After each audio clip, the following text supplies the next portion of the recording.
tapestry behind me, which, if you look at it, there is a black koi and a white koi. Now, what this represents, I want to give you guys a minute to look at this. What does that kind of symbolize to you? Black koi, white koi. You might be thinking, well, that represents yin and yang. That represents positive and negative. I could see how you got that. It actually represents the conscious mind and the subconscious mind and their connection to one another. Now, this is probably not what the people who made this tapestry were thinking, but this is my interpretation of it and why I bought it. The black koi represents the subconscious mind. It represents what lies beneath the surface. And the white koi represents the conscious mind. And the blending of the water and the red represents the communication between the two. It represents polarities mixing. Now, I wish that the colors were a little bit different than blue and red, but I couldn't get the tapestry in another color. But I love that tapestry because of that. To me, that is profound symbolism. It's the dance and the communication of the conscious and the subconscious mind. In a state of Kundalini enlightenment, ladies and gentlemen,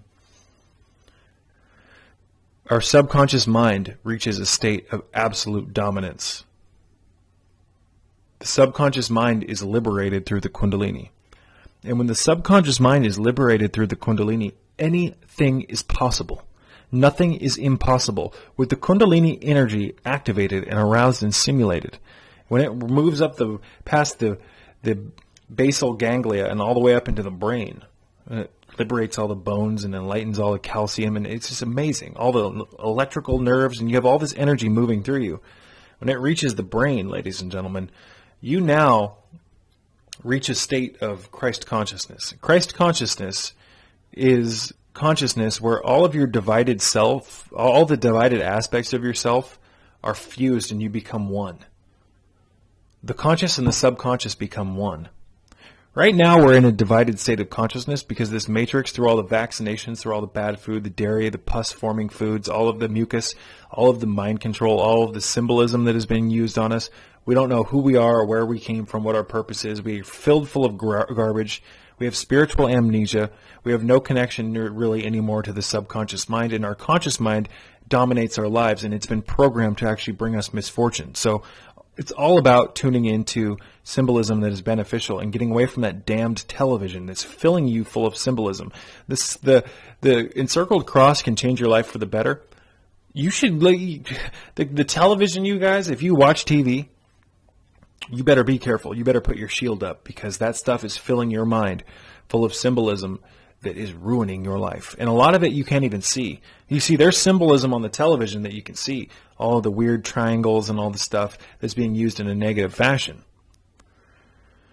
Triangles aren't bad, it's how they're used. But there's something going on behind the scenes that only your subconscious mind sees when you watch television. Now, televisions operate on something called flicker rates, where light pulses at various degrees. Now, obviously, it could be explained a little bit better than that, but I'm not completely privy to how it works because I'm not a visual technician. But when the screen, there are frame rates and flicker rates on a television that flicker so quickly that you can't see it consciously. So you could be watching a show, and what the Matrix, the architects will do is there'll be like an ad that comes up that says, "Be sexy, smoke cigarettes." But you don't actually see it because the flicker rate is so fast that your eyes can't see it, but your subconscious mind actually sees it. There will be ads that say, "You're worthless. Believe it. You're worthless." But because the flicker rate is moving so fast, you never can see it. In fact, you can't really even slow it down enough to actually see the flicker rate with technology. This is some advanced stuff, ladies and gentlemen, that they're using on the television. Now, they're also doing this on the radio. And what's really sad is most of the programming, a large degree of the programming, the most wicked programming, is actually taking place on children's networks, on the shows, believe it or not. They're trying to ensnare the youth and make them something that they weren't designed to be. So, anyways, in a state of enlightened consciousness through the Kundalini, the fragmented aspects of us that have been fragmented because we're divided from living in this hellhole world are fused together. And you experience reality and consciousness from the perspective of you experience what you were designed to experience. Absolute bliss, nirvana, connection to source, absolute power, no limitations. You can do things that your wildest dreams probably can't even grasp at this point. So, we are a slave species, ladies and gentlemen. Wake up. You have the tools at your fingertips to begin waking up. You have access now to a multiplicity, a myriad, I love that word, of health foods. Things like alfalfa, things like chlorophyll, liquid chlorophyll, chlorophyll capsules. There's a multitude of different vitamins that you can begin consuming. Magnesium chloride. There's just supplements that are so beneficial, things like carnitine and carnosine and things like taurine and different I'm amazed at no matter how hard the Matrix tries to suppress consciousness and suppress health, there are people pushing back. And we have access right now to a lot of different tools that we can use to increase our consciousness and increase our health, because keeping your health up in this world where this world is trying to keep your health down is essential in stimulating the Kundalini energy and just being a healthy person in general.